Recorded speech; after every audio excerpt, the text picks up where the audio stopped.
Hey, World of Vision fans, welcome back to another episode of Friday Free Thinking. In today's episode, we're going to discuss two separate topics of conversation. And one of them has been something I really wanted to talk about, and it's going to be piggybacking on a topic of conversation that occurred a few weeks ago. The other one is something I've been really wanting to talk about, and was actually suggested by my viewership from last week's stream. So let's go ahead and get this Friday Free Thinking episode started.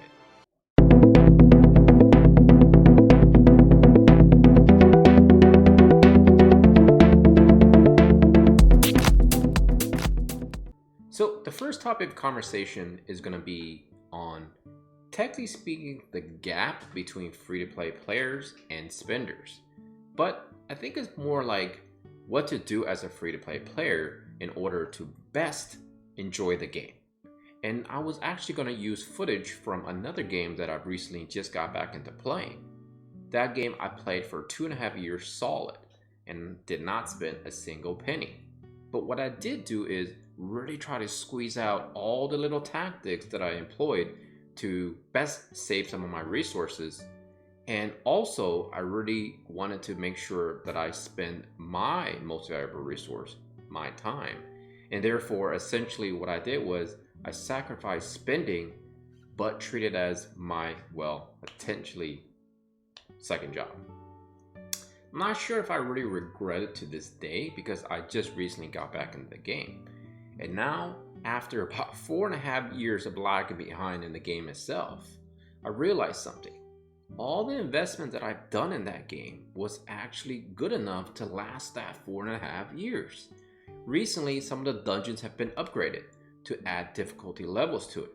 I logged back in, I tried them out, I was able to accomplish what I wanted to do, which beat them without dying.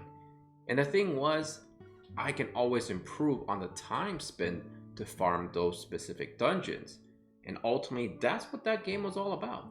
The end game was about either PvP or just increasing the speed of your farm, and therefore you can actually have access to better equipment. And those equipment could eventually replace the ones you're using. Or you can treat your older equipment as hand-me-downs to perhaps some of the older monsters in the game, and therefore give you some of your best equipment to the monsters that you need for specific purposes. That game was very diverse. And by the way, happy anniversary, Summoner's War. Congratulations on 7 years. I think we can apply the same strategy to War of the Visions. One of the most crazy thing about that game was it came out with a 0.5 summoning rate on a 5-star monster, which essentially means the UR equivalency of War of the Visions.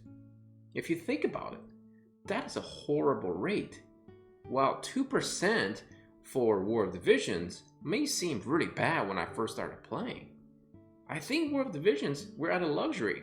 They added a pity system, they added 9-step systems, and many ways you can actually get even handout for URs. In that game, when I logged back in a few weeks ago, let me take that back, a few days ago, it was still stuck at 0.5%. With no pity systems that I saw, and although they added new ways to try to get some of the good monsters in the game, it's still a terrible system. But that game still has millions of players. So what does this really mean? It means that it doesn't really matter what formula you use, there are always going to be people complaining about it. Ultimately, if you enjoy a game, your most valuable investment is going to be your time. And that's kind of the point I'm trying to make here. After 2.5 years of playing that game literally solid and on a daily basis, never really missed a login, I realized never spending a penny, I was still doing really well. 4.5 years, fast forward to the future. And if you envision that you're willing to play War of the Visions for the decade that Mr. Hiroki has planned potentially, then you have to ask yourself, by the 2-3 year mark, you should have no problems dealing with any of the situations they bring forth. The only thing I can see being a hindrance in the War of the Visions, comparatively speaking to Summoner's War, is that there had never been a level increase for Summoner's War. They kept their cap at 40 levels, and unfortunately War of the Visions decided to move forward with a level cap increase, which could potentially be disaster a few years down the road if you think about it. But that besides the point. The point is, if you really want to think about the gap between spenders, don't think too much about it.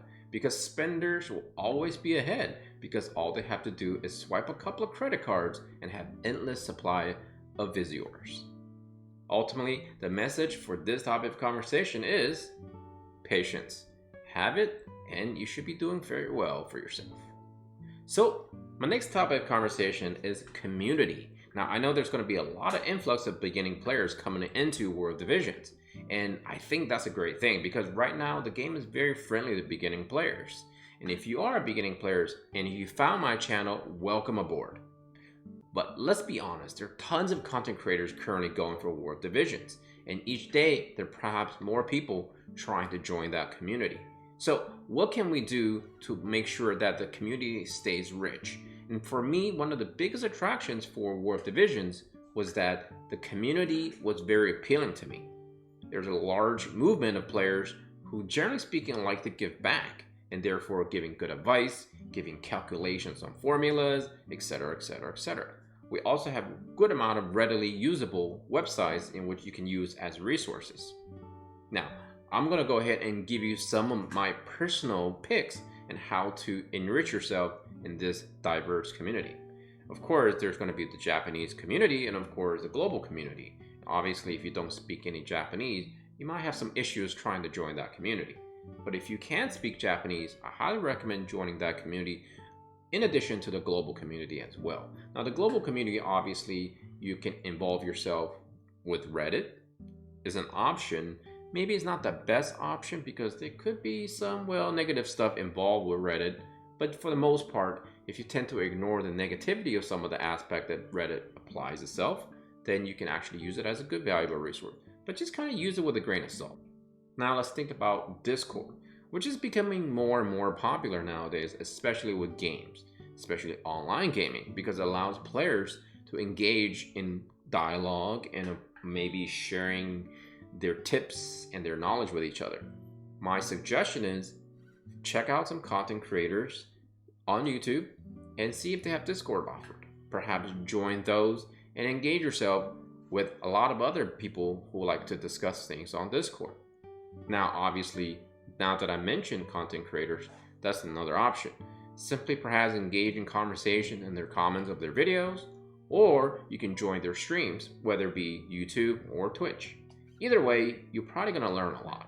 Personally, I stream every Friday night, and right now I only stream one night a week. And for me, I've actually learned quite a bit from my viewers and the community itself. They have taught me many things that I would never learn on my own. And the thing about this game in particular is very rich, and is more and more becoming a, hero collector as compared to what I used to think was pick the units that you enjoy playing with.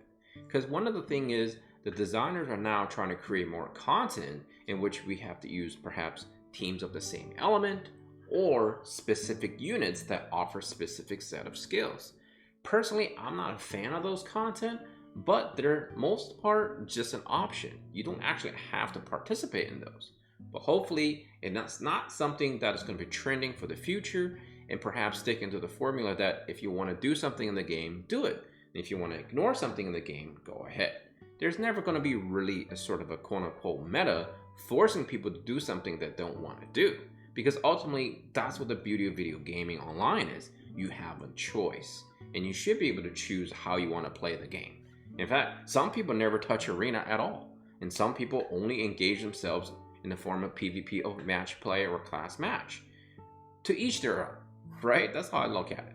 But ultimately, for me, the base of this game is player versus environment, and that's where I like to dedicate my resources to building units that I want to do to express myself by playing this game that way. Of course, I also have a little bit of background with some of the characters that's being implemented through collaborations. And for that, a nostalgic factor plays a pretty big role. Why not engage yourself and immerse yourself in communities where people share the same mentality as you? So my suggestion is go out and seek some of those Discords out. If you want to, you could definitely join two of the Discords that I'm involved in. One of them is, of course, my own guild channel, and the other one is, of course, with Square Inch Gaming. So if you want to check those out, go ahead and check them out in the bottom section of my description and then what leads you to the invites there. Square Inch Alliance is actually more of like a lot of the content creators actually join that Discord, and they have their own separate channels, in which case you can have more exposure to some of the content creators themselves. Dr. Diggs also runs his own Discord and has done a very good job with that. I highly suggest checking out his channel, and perhaps other content creators. If you want to look them out, simply just type in War of Divisions under YouTube and you should have no problems finding a bunch of people creating content for this game. Ultimately, if you enjoy a healthy community and a very solid game with tons of access to Final Fantasy Universe characters, War of Divisions is definitely, in my opinion, the game for you. So to that, I say welcome to all the new players, and hopefully some older players can return, and hopefully a lot of the community currently stay the way they are and still play the game. Because without everyone involved, content creation wouldn't be a thing, and ultimately game would never really exist. So I hope you guys enjoyed today's Friday Free Thinking episode. It's not as deep as perhaps some of the other episodes I've tried to do, but nevertheless, it needs to be done because community is very important, and staying free to play and staying positive and ultimately showing patience is going to be the key to success. Until next time, take care of yourself and all your loved ones, and have a great weekend. Nashtaters out of here. Take care.